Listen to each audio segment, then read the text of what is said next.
Vishwavani TV special ಅರ್ಪಿಸುವ ಜ್ಯೋತಿಷ್ಯ ಕಾರ್ಯಕ್ರಮಕ್ಕೆ ತಮ್ಮೆಲ್ಲರಿಗೂ ಆತ್ಮೀಯವಾದ ಸ್ವಾಗತ. ನಾನು ಸ್ವಾತಿ ಕೃಷ್ಣ. 2025 ಇದೇ ಬರುವ ಮಾರ್ಚ್ 29ನೇ ತಾರೀಕಿನಂದು ಕುಂಭರಾಶಿಯಿಂದ ಮೀನರಾಶಿಗೆ ಶನಿಯ ಪ್ರವೇಶವಾಗುತ್ತೆ. ಇದು ದ್ವಾದಶ ರಾಶಿಗಳ ಮೇಲೆ ಯಾವ ರೀತಿಯ ಪರಿಣಾಮವನ್ನು ಉಂಟು ಮಾಡುತ್ತೆ, ಯಾವೆಲ್ಲ ರಾಶಿಗಳಿಗೆ ಶುಭ ಫಲವಿದೆ, ಅದೇ ರೀತಿ ಯಾವ ರಾಶಿಗಳಿಗೆ ಗಂಡಾಂತರವಿದೆ, ಅದಕ್ಕೆ ಪರಿಹಾರವೇನು, ಈ ಎಲ್ಲ ಮಾಹಿತಿಯನ್ನು ನೀಡಲಿಕ್ಕೆ ಇವತ್ತು ನನ್ನ ಜೊತೆ ಭಾರತೀಯ ಜ್ಯೋತಿಷ್ಯ ವಿಜ್ಞಾನ ಸಂಶೋಧಕರಾಗಿರುವಂತಹ ಮಹಾಬಲ ಮೂರ್ತಿ ಕೋಡ್ಲಕೆರೆ ಅವರಿದ್ದಾರೆ. ಅವರಿಗೆ ಕಾರ್ಯಕ್ರಮಕ್ಕೆ ಸ್ವಾಗತವನ್ನು ಕೋರ್ತಾ ಕಾರ್ಯಕ್ರಮನ ಶುರು ಮಾಡೋಣ. ಮಿಥುನ ರಾಶಿ, ರಾಶಿ ಫಲದಲ್ಲಿ 3ನೇ ರಾಶಿ. ಮಿಥುನ ರಾಶಿಯವರಿಗೆ ಏನೆಲ್ಲ ಕಷ್ಟ ನಷ್ಟ ಉಂಟಾಗಬಹುದು? ಸೊ ಇವರ ಶುಭ ಯೋಗ ಶುರುವಾಗುತ್ತಾ ಹೇಗೆ? ಶನೈಶ್ಚರನ ಮೂಲಕವಾಗಿ ಒಳಿತುಗಳು ಸಿಗಬೇಕು ಇವರಿಗೆ. ಆದರೆ ಈ ಶನೈಶ್ಚರನ ಸ್ವರೂಪ ಹೇಗಿರುತ್ತೆ ಅಂದರೆ, ಮಿಥುನ ರಾಶಿಯವರಿಗೆ ಅವನು ಒಂದು ರೀತಿಯ ಅಂದರೆ ನಾಣ್ಯದ 2 ಮುಖಗಳನ್ನು ನಾವು ಗಮನಿಸ್ಕೊಂಡ್ರೆ, ನಾಣ್ಯದ ಒಂದು ಮುಖ ಚಿನ್ನದ್ದಿರುತ್ತೆ, ಇನ್ನೊಂದು ಮುಖ ಏನಾಗುತ್ತೆ ಸ್ವಲ್ಪ ಅದು ಸವಕಳಿಯ ಸ್ವರೂಪದ ಅಥವಾ ಇನ್ಯಾವುದೋ ರೀತಿಯ ಕುರೂಪದ ಸ್ವರೂಪದ ಒಂದು ವಿಷಯವೂ ಕೂಡ ಅಲ್ಲಿ ಏನಾಗಿರುತ್ತೆ, ಒಂದು ತೊಂದರೆಗೆ ಬೇಕಾದಂತಹ ಬಿರುಗಾಳಿಯನ್ನು ಸೃಷ್ಟಿಸುವ ಸಂದರ್ಭವನ್ನು ಅದು ನಿರ್ಮಿಸಲಿಕ್ಕೆ ಸಾಧ್ಯವಾಗಿರುತ್ತೆ. ಇವರಿಗೆ ಶನಿ ಕಾಟ ಬರೋದಿಲ್ಲ. ಶನಿ ಕಾಟದ ದಿನಗಳೆಲ್ಲ ಶನೈಶ್ಚರ ಈ ಬುಧನ ಒಡೆತನದ ಮಿಥುನ ರಾಶಿಯವರಿಗೆ ಬಹಳ ಅತ್ಯಂತ ಧಾರಾಳಿ, ಒಳ್ಳೆಯದನ್ನು ಮಾಡಿಕೊಡೋದಕ್ಕೆ ಬೇಕಾದಂತಹ ಸರ್ವತ್ರವಾದಂತಹ ಒಂದು ತನ್ನ ಪ್ರಯತ್ನಗಳನ್ನು ಮುಂದುವರಿಸ್ತಾನೆ ಇರ್ತಾನೆ. ಆದರೆ ಈ ರಾಶಿಯವರಿಗೆ ಅವನು ಏನಾಗಿದ್ದಾನೆ ಅಂದರೆ, ಭಾಗ್ಯವನ್ನು ತೆರೆದು ಕೊಡಬೇಕಾದಂತಹ ಭಾಗ್ಯದ ಮನೆಯ ಯಜಮಾನನಾಗಿ ಒಂದು ಗಂಭೀರವಾದಂತಹ ತೂಕವನ್ನು ನಾಣ್ಯದ ಒಂದು ಮುಖದಲ್ಲಿ, ಹಾಗಾಗಿ ಚಿನ್ನದ ಹೊಳಪನ್ನು ಇಟ್ಕೊಂಡಿರ್ತಾನೆ. ಹಾಗಾಗಿ ಇವನು ಏನಾಗಿದ್ದಾನೆ, ಈ ರಾಶಿಯವರಿಗೆ 10ನೇ ಮನೆಗೆ ಬಂದಿರ್ತಾನೆ. 10ನೇ ಮನೆ ಅಂತಂದರೆ ಕರ್ಮಸ್ಥಾನ, ನಾವು ಎಲ್ಲಿ ಕೆಲಸ ಮಾಡ್ತೇವೋ ಆ ಮನೆಯ ಯಜಮಾನ. ಏಕೆಂದರೆ ಇವರಿಗೆ ಮಿಥುನ ರಾಶಿಯವರಿಗೆ ಇವನು ಮರಣದ ಮನೆಯ ಯಜಮಾನನೂ ಹೌದು, ಭಾಗ್ಯದ ಮನೆಯ ಯಜಮಾನನೂ ಹೌದು. ಮಕರ ರಾಶಿ ಮಿಥುನ ರಾಶಿಯವರಿಗೆ ಮರಣದ ಮನೆಯಾಗಿದ್ದರೆ, ಕುಂಭ ಅನ್ನುವಂಥದ್ದು ಆ ಚಿನ್ನದಿಂದ ಸುಶೋಭಿತವಾದಂತಹ ಒಂದು ಪೂರ್ಣ ಕುಂಭ ಏನಿದೆ ಅದು ಭಾಗ್ಯವನ್ನು ತೆರೆದುಕೊಡಬೇಕಾದಂಥ ಒಂದು ಕ್ವಾಲಿಟಿಯನ್ನು ಹೊತ್ತಂಥದ್ದು ಮಿಥುನ ರಾಶಿಯವರಿಗೆ. ಹಾಗಾಗಿ ಭಾಗ್ಯದ ಮನೆಯ ಯಜಮಾನನಾಗಿ ಕರ್ಮಸ್ಥಾನಕ್ಕೆ ಬಂದಾಗ ಇವರ ಸಂದರ್ಭದ ಎಲ್ಲ ರೀತಿಯ ಒಳಿತುಗಳನ್ನು ಆ ಕರ್ಮಸ್ಥಾನದಲ್ಲಿ ಶನೈಶ್ಚರ ಅಂದರೆ ಪ್ರಮೋಷನ್ಸ್, ಅಥವಾ ಕೆಲಸ ಇರದೇ ಹೋದವರಿಗೆ ಹೊಸ ಕೆಲಸಗಳು, ಅಥವಾ ಯಾವುದೋ ಒಂದು ಕೆಲಸದಲ್ಲಿ ನಾನು ತಿಳಿದ ರೀತಿಯ ಒಂದು ಎಮ್ಯಾಲ್ಯುಮೆಂಟ್ಸ್ ಅಂದರೆ ನನ್ನ ಸಂಬಳ ಬರ್ತಾ ಇಲ್ಲ, ನನ್ನದಾದಂಥ ಒಂದು ಹಣ ಗಳಿಕೆ ಅಷ್ಟೊಂದು ಸರಿಯಾಗಿ ಕಾಣಿಸ್ತಾ ಇಲ್ಲ ಅಂತ ಹೇಳುವಾಗ, ಸರಿಯಾದ ಸೂಕ್ತವಾದ ರೀತಿಯಲ್ಲಿ ಹಣವನ್ನು ಗಳಿಸಬಹುದಾದಂಥ ಮಾರ್ಗಕ್ಕೆ ಯಾವುದು ಇದು ಮಾರ್ಗ ಅನ್ನುವಂಥದ್ದನ್ನು ನಿರ್ದೇಶಿಸಲಿಕ್ಕೆ ಶನೈಶ್ಚರ ಅವಕಾಶ ಮಾಡಿಕೊಡ್ತಾನೆ. ಆದರೆ ಒಂದನ್ನು ಅರ್ಥ ಮಾಡ್ಕೊಳ್ಬೇಕು, ಈ 10ರ ಸಂದರ್ಭದಲ್ಲಿ ಇವೆಲ್ಲ ಅವಕಾಶಗಳನ್ನು ಮಾಡಿಕೊಡುವಾಗಲೂ, ಏಕೆಂದರೆ ನಮ್ಮ ಜೀವನದ ಸಂದರ್ಭದಲ್ಲಿ ಹೇಗೆ ನಮಗೆ ಹಣ ಸಿಗಬಹುದು. ಇವತ್ತು ಅನೇಕ ನಾವು ಒಳ್ಳೊಳ್ಳೆ ದೊಡ್ಡ ಪ್ಯಾಕೇಜ್ ಇರುವಂತಹ ಒಂದು ಸಂಬಳವನ್ನು ಹೊಂದಿದಂತಹ ಅದೃಷ್ಟಶಾಲಿಗಳನ್ನು ನಾವು ನೋಡ್ತಾ ಇರ್ತೀವಿ. ಆದರೆ ಆ ಒಳ್ಳೊಳ್ಳೆಯ ಪ್ಯಾಕೇಜ್ ಇರ್ಬೋದು, ಇವರಿಗೆ ಪ್ರತಿ ತಿಂಗಳು ಒಂದು 5-6 ಲಕ್ಷ ಬರ್ಬೋದು, ಅಥವಾ 10 ಲಕ್ಷನೇ ಬರಬಹುದು. ವರ್ಷದಲ್ಲಿ ಸಾಧಾರಣ ಒಂದು 10 ಕೋಟಿ ಒಂದು ಪ್ಯಾಕೇಜನ್ನು ಹೊಂದುವಂಥವರು ಇದ್ದಿರಬಹುದು. ಆದರೆ ಆ ಹಣವನ್ನು ಗಳಿಸುವುದು ಮಾತ್ರ ಪ್ರಧಾನವಾಗುತ್ತದೆಯೇ ವಿನ, ನಮ್ಮ ಸಮಯವನ್ನು ಕೇವಲ ಕೆಲಸಕ್ಕಾಗಿಯೇ ವಿನಿಯೋಗಿಸುವುದರ ಮೂಲಕವಾಗಿ ನಮ್ಮ ಉಳಿದ ಜಗತ್ತಿನ ಒಂದು ಸ್ಪರ್ಶದೊಂದಿಗೆ ನಮ್ಮನ್ನೇ ನಾವು ಏನು ಮಾಡ್ಕೊಳ್ತೇವೆ, ದೂರ ಮಾಡ್ಕೊಳ್ತೇವೆ ಅಂತ ಹೇಳಿದಾಗ, ಏಕತಾನತೆಯ ಆ ಬದುಕು ಏನಾಗುತ್ತೆ, ನಮ್ಮನ್ನು ಖಿನ್ನತೆಯತ್ತ ದೂಡುವುದಕ್ಕೂ ಅದು ಅವಕಾಶ ಮಾಡಿಕೊಡುತ್ತೆ. ಇವತ್ತು ಅನೇಕ ರೀತಿಯ ಹೆಚ್ಚಿನ ಸಂಬಳವನ್ನು ಪಡೆಯುವಂತಹ ಜನರು ಅನೇಕ ರೀತಿಯಲ್ಲಿ ದುಃಖವನ್ನು ತೋಡ್ಕೊಳ್ತಾರೆ. ಏನು, ಹಣ ಇದೆ ಆದರೆ ಸುಖ ಇಲ್ಲ, ಹಣ ಇದೆ ಆದರೆ ಸುಖ ಇಲ್ಲ. ಯಾಕೆಂದರೆ ಈ ಶನೈಶ್ಚರನ ಮೂಲಕವಾಗಿ ಹಣ ಇದೆ ಸುಖ ಇಲ್ಲ ಹೇಳುವಂತಹ ದಿನಗಳು ಇವರಿಗೆ ಸೃಷ್ಟಿಯಾಗಬಹುದು. ಆದರೆ ಅದು ಬರೀ ಶನೈಶ್ಚರನ ಕಾರಣಕ್ಕಾಗಿ ಮಾತ್ರ ಆಗತ್ತೆ ಅಂತಲ್ಲ. ಚಂದ್ರನೂ ಈ ರೀತಿಯ ಮನೋಭಾವವನ್ನು ಇವರಿಗೆ ಕೊಡೋದಕ್ಕೆ ಒಂದು ರೀತಿಯ ಆ ಒಂದು ಬೆಂಕಿಗೆ ಉರುವಲವನ್ನು ಸುರಿಯುವಂಥ ಕೆಲಸವನ್ನು ಮಾಡಿಬಿಡೋದಕ್ಕೆ ಅವಕಾಶಗಳಿರುತ್ತೆ. ಹಾಗಾಗಿ ಕೆಲಸದ ಸ್ಥಳದಲ್ಲಿ ಹಾಗಾದರೆ ಹಣಕ್ಕಾಗಿ ಕೆಲಸ ಮಾಡಬೇಕಾದಂಥದ್ದು ಖಂಡಿತವಾಗಿ ಮಾಡಿಕೊಡ್ಬೇಕು. ಯಾಕೆಂದರೆ ಎಷ್ಟೇ ಹಣ ಬರಲಿ, ಅದು ಪ್ರಾಮಾಣಿಕವಾಗಿ ಗಳಿಸಿದಂಥ ಹಣ ಅಂತಾದರೆ ಅದಕ್ಕೊಂದು ದೊಡ್ಡ ರೀತಿಯ ತೂಕ ಇದ್ದೇ ಇರುತ್ತೆ. ಅಂತಹ ಪ್ರಾಮಾಣಿಕವಾದಂತಹ ರೀತಿಯಲ್ಲಿ ಹಣವನ್ನು ಗಳಿಸಲಿಕ್ಕೆ ಬೇಕಾದಂತಹ ಸದಾವಕಾಶಗಳನ್ನು ಶನೈಶ್ಚರ ಸೃಷ್ಟಿ ಮಾಡಿಕೊಡ್ತಾನೆ.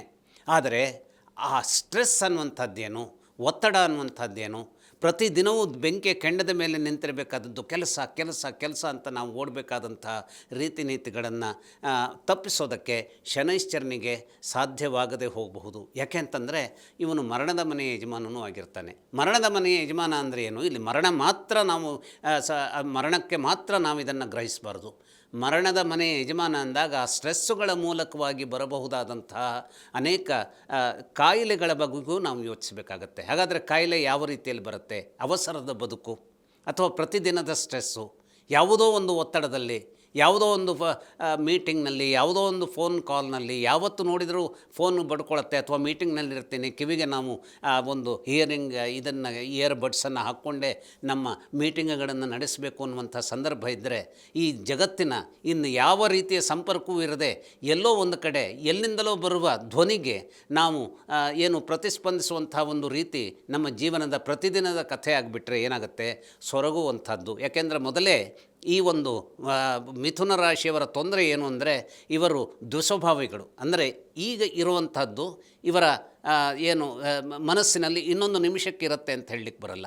ಇವತ್ತು ಈಗ ಹೀಗೆ ಮಾಡೋಣ ಅಂತ ಅವರು ಯೋಚಿಸಿದ್ದಿದ್ದರೆ, ಈ ಮಾಡಬೇಕು ಅನ್ನುವಂಥ ಕ್ಷಣ ಬಂದಾಗ ಇದನ್ನು ನಾಳೆ ಮಾಡೋಣವೇನೋ ಅನ್ನುವಂಥ ಒಂದು ವಿಚಿತ್ರವಾದಂತಹ ಸಂದಿಗ್ಧತೆ ಇವರಲ್ಲಿ ಏನಾಗಿರ್ತದೆ, ಅದು ಕೆಲಸ ಮಾಡ್ತಾ ಇರ್ತದೆ. ಇವರ ಸ್ವಭಾವವೇ ಅದಿರುತ್ತೆ.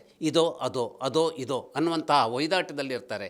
ಈ ಹೊಯ್ದಾಟವೂ ಇವರ ಮನಸ್ಸಾದಾಗ ಶನೈಶ್ಚರನು ಒಂದು ರೀತಿಯ ಅದ್ಭುತವಾದದ್ದನ್ನು ಕೆಲಸದ ಸ್ಥಳದಲ್ಲಿ ನಿರ್ಮಾಣ ಮಾಡಿಕೊಟ್ಟರೂ ಕೂಡ ಅಲ್ಲಿರುವ ಸ್ಟ್ರೆಸ್ಸುಗಳಿಗೆ ಯಾವುದೋ ಒಂದು ಉಪಶಮನವನ್ನು ಕೊಡುವಂಥ ವಿಧಾನ ಶನೈಶ್ಚರನಿಗೆ ಅರಿಯುವಂಥದ್ದಾಗಿರೋದಿಲ್ಲ. ಆ ಸಂದರ್ಭದಲ್ಲಿ ಏನಾಗಿರಬೇಕಾಗತ್ತೆ ಈ ಒಂದು ಮಿಥುನ ರಾಶಿಯವರಿಗೆ ಅಂದರೆ, ಸಂಪೂರ್ಣವಾದಂತಹ ಒಂದು ಅನುಗ್ರಹ ಬುಧಗ್ರಹದಿಂದ ಸಿಗಬೇಕು. ಎಲ್ಲ ಸಂದರ್ಭದಲ್ಲೂ ಬುಧನ ಅನುಗ್ರಹ ಸಿಗತ್ತೆ ಅಂತ ಹೇಳಲಿಕ್ಕೆ ಬರೋದಿಲ್ಲ. ಅಕಸ್ಮಾತ್ ಬುಧ ಮೀನರಾಶಿಯಲ್ಲಿದ್ದಾನೆ, ಅಕಸ್ಮಾತ್ ಬುಧ ಮಕರದಲ್ಲಿದ್ದಾನೆ, ಅಕಸ್ಮಾತ್ ಬುಧ ಇನ್ನೆಲ್ಲೋ 6ನೇ ಛಿದ್ರಸ್ಥಾನದಲ್ಲಿ ಕೂತಿದ್ದಾನೆ, ಇಂಥದ್ದೆಲ್ಲ ಆದಾಗ ಅಂದರೆ ವೃಶ್ಚಿಕ ರಾಶಿಯಲ್ಲಿ ಕೂತ್ಬಿಟ್ಟಿದ್ದಾನೆ. ಆಗ ಏನಾಗುತ್ತೆ? ಎಲ್ಲ ರೀತಿಯ ಸುಖ ಅಂದರೆ ಹಣಕ್ಕೆ ಸಂಬಂಧಿಸಿದಂಥ ರೀತಿಯ ಅಥವಾ ವ್ಯಾವಹಾರಿಕವಾದ ಜಗತ್ತಿನ ಎಲ್ಲ ಸೌಲಭ್ಯಗಳನ್ನು ಇವರು ಹೊಂದಿದ್ದರೂ ಕೂಡ ಮಾನಸಿಕವಾಗಿ ಅನಾಥ ಪ್ರಜ್ಞೆಯಲ್ಲಿ ಇರಬೇಕಾದಂತಹ ಸಂದರ್ಭವನ್ನು ನಿರ್ಮಾಣ ಮಾಡಿಕೊಳ್ಳುವಂಥ ಸ್ಥಿತಿ ಮೂಲ ಜಾತಕದಲ್ಲಿದ್ದಿದ್ದರೆ ಆ ವಿಚಾರದ ಮಟ್ಟಿಗೆ ಶನೈಶ್ಚರ ಯಾವ ಹೆಲ್ಪನ್ನು ಇವರಿಗೆ ಮಾಡಲಿಕ್ಕಾಗೋದಿಲ್ಲ. ಆದರೆ ಬೇಕಾದಂಥ ಪ್ರಮೋಷನ್ ಒದಗಿಸ್ತಾನೆ. ಪ್ರಮೋಷನ್ ಒದಗಿಸಿದಾಗ ಎರಡು ವಿಚಾರಗಳೇನು ಅಂತಂದರೆ, ಒಂದು ಪ್ರಮೋಷನ್ನಿಗೆ ಹೋಗಿದ್ದರ ಮೂಲಕವಾಗಿ ಸಿಗುವಂತಹ ಸಂತೋಷವನ್ನು ಶನೈಶ್ಚರ ಕೊಟ್ಟರೂ ಕೂಡ ಆ ಹೆಚ್ಚಿನ ಜವಾಬ್ದಾರಿಯೊಂದಿಗೆ ಬಂದಂತಹ ಪ್ರಮೋಷನ್ ಏನು ಮಾಡುತ್ತೆ, ಅದು ಒಂದು ರೀತಿಯ ಒತ್ತಡ ನಿರ್ಮಾಣ ಮಾಡಿದಾಗ ಅಲ್ಲಿ ಈ ಒಂದು ಮಿಥುನ ರಾಶಿಯವರಿಗೆ ಬುಧನ ಒಂದು ಅನುಗ್ರಹ ಇರುವಂಥ ರೀತಿಯ ಒಂದು ಬೆಳವಣಿಗೆ ಅಲ್ಲಿರಬೇಕಾಗತ್ತೆ. ಹಾಗಾಗಿ ಬುಧ ಅದ್ಭುತವಾಗಿ ಕನ್ಯಾ ರಾಶಿಯಲ್ಲಿದ್ದಾನೋ ಅಥವಾ ಕುಂಭದಲ್ಲಿದ್ದಾನೋ ಅಥವಾ ಮಕರದಲ್ಲಿದ್ದಾನೋ ಇಂತಹ ಸಂದರ್ಭಗಳು ಒದಗಿದ್ದರೆ ಈ ರಾಶಿಯವರಿಗೆ ಶನೈಶ್ಚರನ ಮೀನರಾಶಿಯ ಪ್ರವೇಶದ ಮೂಲಕವಾಗಿ ವಿಸ್ತೃತವಾದಂತಹ ಅನೇಕ ಒಳಿತುಗಳನ್ನು ಪಡೆಯಬಹುದಾದಂತಹ ಸಂದರ್ಭವಾಗಿ ಈ ಒಂದು 2.5 ವರ್ಷಗಳ ಕಾಲ ಶನೈಶ್ಚರನಿಂದ ಆ ಧನಾತ್ಮಕವಾದಂತಹ ಅನೇಕ ಪ್ರಗತಿಗಳನ್ನು ಇವರು ನಿರೀಕ್ಷೆ ಮಾಡಬಹುದು. ನಿರೀಕ್ಷೆ ಮಾಡೋದು ಒಂದೇ ಅಲ್ಲ, ಅದನ್ನು ಸ್ವೀಕರಿಸುವುದರ ಮೂಲಕವಾಗಿಯೂ ಧನ್ಯತೆಯನ್ನು ಪಡೆಯಬಹುದು. ಒಂದೇ ಒಂದು ಇವರು ವಿದೇಶಕ್ಕೆ ಹೋಗಬಹುದಾದಂತಹ ಸಂದರ್ಭ ಇದ್ದರೆ ಅದನ್ನು ಸಾಮಾನ್ಯವಾಗಿ ವಿದೇಶಕ್ಕೆ ಹೋಗುವಂಥದ್ದು ಎಲ್ಲರ ಒಂದು ಆಶಯ ಆಗಿದ್ದರೂ ಕೂಡ ವಿದೇಶದ ಸಂದರ್ಭದಲ್ಲಿ ಸ್ವಲ್ಪ ರೀತಿಯ ಆಚೆ ಈಚೆಗಳ ಅಂದರೆ ಸ್ವಲ್ಪ ಮಟ್ಟಿಗಿನ ಕ್ಲಿಷ್ಟತೆ, ಅದು ಭಾಷೆಯ ಕ್ಲಿಷ್ಟತೆ ಅಥವಾ ಸಂಸ್ಕೃತಿಯ ಕ್ಲಿಷ್ಟತೆ ಅಂತಲ್ಲ. ಅಲ್ಲಿ ಯಾರು ಇವರಿಗೆ ನ್ಯಾಯವನ್ನು ಒದಗಿಸ್ತೇನೆ ಅಂತ ಹೇಳ್ತಾರೋ ಅವರೇ ಟರ್ನ್ ಆಗುವಂತಹ ಅಥವಾ ಅವರ ಇನ್ನೊಂದು ಉದ್ದೇಶ, ಒಬ್ಬರನ್ನು ಕರೆಸಿಕೊಳ್ಳುವಾಗ ಯಾವ ಉದ್ದೇಶವನ್ನು ತೋರಿಸ್ತಾರೋ ಆ ಉದ್ದೇಶವನ್ನು ಮೀರಿ ಇನ್ನೊಂದು ಯಾವುದೋ ಒಂದು ದುಷ್ಟತನವನ್ನು ತೋರಿಸುವಂಥ ರೀತಿಯ ಒಂದು ಸಂಕಟಕ್ಕೂ ಕೂಡ ಇವರನ್ನು ತಳ್ಳಬಹುದಾಗಿದೆ. ಹಾಗಾದರೆ ಈ ತಳ್ಳುವಿಕೆಯ ಸಂದರ್ಭದಲ್ಲಿ ವಿದೇಶಕ್ಕೆ ಹೋಗಬಹುದಾದಂತಹ ಸಂದರ್ಭವನ್ನು ಶನೈಶ್ಚರ ನಿರ್ಮಾಣ ಮಾಡಿಕೊಟ್ಟರೂ ಕೂಡ ಅಲ್ಲಿ ವಿಚಿತ್ರವಾದಂತಹ ಅಂದರೆ ಈ ರಾಶಿಯವರಿಗೆ ಮುಖ್ಯವಾಗಿ ಕುಜದೋಷ ಇದೆ ಅಂತಾದರೆ ಅಥವಾ ಕುಜ ಶುಕ್ರ ಯುತಿ ಇವರ ಜಾತಕದಲ್ಲಿ ಇದೆ ಅಂತಾದರೆ ಅಂಥವರು ಖಂಡಿತವಾಗಿ ವಿದೇಶಕ್ಕೆ ಹೋಗಬಹುದಾದಂಥ ಅವಕಾಶವನ್ನು ಈ 2.5 ವರ್ಷಗಳಲ್ಲಿ ಸ್ವೀಕರಿಸಬಾರದು. ಸ್ವೀಕರಿಸುವುದರ ಮೂಲಕ ಹಣಕಾಸಿನ ವಿಚಾರದಲ್ಲಿ ಅನೇಕ ರೀತಿಯ ಸಂವರ್ಧನೆಗಳು ಬಂದರೂ ಕೂಡ ಮಾನಸಿಕವಾದ ಕೆಲವು ಜಟಿಲತೆಗಳನ್ನು ಎದುರಿಸೋದಕ್ಕೆ ಇವರಿಗೆ ಅವಕಾಶವಾಗಿಬಿಡ್ಬೋದು. ಹಾಗಾಗಿ ಇವನ್ನೆಲ್ಲವನ್ನು ಗ್ರಹಿಸಬೇಕು. ಯಾವುದೋ ಒಂದು ಈ ಸಂದರ್ಭದಲ್ಲಿ ಒದಗಿ ಬಂದಿದೆ, ಇದು ಸಂತೋಷಕರವಾಗಿದೆ ಅನ್ನುವಂಥದ್ದನ್ನು ಒಂದು ಧನ್ಯತಾ ಸ್ವರೂಪದಲ್ಲಿ ಸ್ವೀಕರಿಸುವಂಥದ್ದು ಒಂದು. ಆದರೆ ಅದರ ಆಚೆಗಿನ ಸುತ್ತಮುತ್ತಲಿನ ಸಾಧಕ ಬಾಧಕಗಳೇನು ಅನ್ನುವುದನ್ನು ಕೂಡ ಈ ಮಿಥುನ ರಾಶಿಯವರು ಗಮನಿಸಬೇಕಾಗತ್ತೆ. ಈ ಸಾಧಕ ಬಾಧಕಗಳ ಕುರಿತು ಸರಿಯಾದ ರೀತಿಯ ವಿವೇಚನೆಯೊಂದಿಗೆ ವಿದೇಶಕ್ಕೆ ಹೋಗುವಂಥದ್ದಾದರೆ, ಅಥವಾ ಇನ್ನೂ ಅನೇಕ ರೀತಿಯ ಕೆಲವರಿಗೆ ಏನಾಗಿರುತ್ತೆ, ನಾವು ಏನನ್ನು ಈ ಸ್ಪರ್ಧಾತ್ಮಕವಾದ IAS KS ಇಂಥ ಪರೀಕ್ಷೆಗಳನ್ನು ನಾವು ಏನು ಮಾಡಬೇಕು, ಓದಬೇಕು, ಪಾಸ್ ಮಾಡಬೇಕು ಅನ್ನೋದಿರುತ್ತೆ.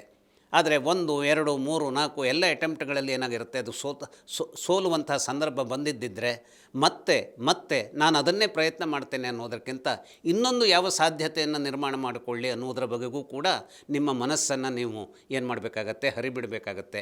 ಹಾಗೆ ಹರಿಬಿಟ್ಟಾಗ ನೀವು ಪ್ರಯತ್ನಿಸುವಂಥ ಕೆಲಸಗಳಲ್ಲಿ ವೈಫಲ್ಯ ಬಂದಿದ್ದರೂ ಕೂಡ ಇನ್ನೂ ಯಾವುದೋ ಒಂದು ಒಳ್ಳೆಯದನ್ನು ಕೊಡಬೇಕಾದಂತಹ ಶಕ್ತಿಯನ್ನು ಶನೈಶ್ಚರ ಕೊಡಬಹುದಾಗಿದ್ದರಿಂದ ಆ ಸಂದರ್ಭದಲ್ಲಿ ಈ ಎಲ್ಲ ವರ್ಷಗಳಲ್ಲಿಯೂ ಇಂತಹ ಸ್ಪರ್ಧಾತ್ಮಕ ಪರೀಕ್ಷೆಗಳಲ್ಲಿ ವೈಫಲ್ಯಗಳನ್ನು ಅನುಭವಿಸಿದ್ದೇನೆ ಅಂತಾದರೆ ಇನ್ನೊಂದರ ಹತ್ರ ಮುಖವನ್ನು ಚಾಚುವಂತಹ ಅಥವಾ ಇನ್ನೊಂದೆಡೆಯಲ್ಲಿ ಯಾವುದೋ ಒಂದನ್ನು ಅದ್ಭುತವಾದದ್ದನ್ನು ಸ್ವೀಕರಿಸುವಂಥದ್ದಕ್ಕೆ ಅಡಿ ಇಟ್ಟರೆ ಶನೈಶ್ಚರನ ಮೂಲಕವಾಗಿ ಒಂದು ಘನತರದ IAS ಅಥವಾ KSಗಳು ಯಾವುದನ್ನು ಒಂದು ಘನಸ್ಥಿಕೆಯನ್ನು ತಂದುಕೊಡ್ಬೋದು, ಅಷ್ಟೇ ತೂಕದ ಘನಸ್ಥಿಕೆಯನ್ನು ಇನ್ನಿತರ ಫೀಲ್ಡ್ಗಳಲ್ಲೂ ಕೂಡ ಒದಗುವ ಹಾಗೆ ಶನೈಶ್ಚರ ನಿಮಗೆ ಒಳಿತನ್ನು ಮಾಡಲಿಕ್ಕೆ ತನ್ನ ಸರ್ವಸ್ವವಾದಂತಹ ಶಕ್ತಿಯನ್ನು ಒದಗಿಸ್ತಾನೆ, ಅನುಗ್ರಹವನ್ನು ತೋರಿಸ್ತಾನೆ. ಹಾಗಾಗಿ ಹೆದರಬೇಕಾದಂತಹ ಸಂದರ್ಭ ಇಲ್ಲ.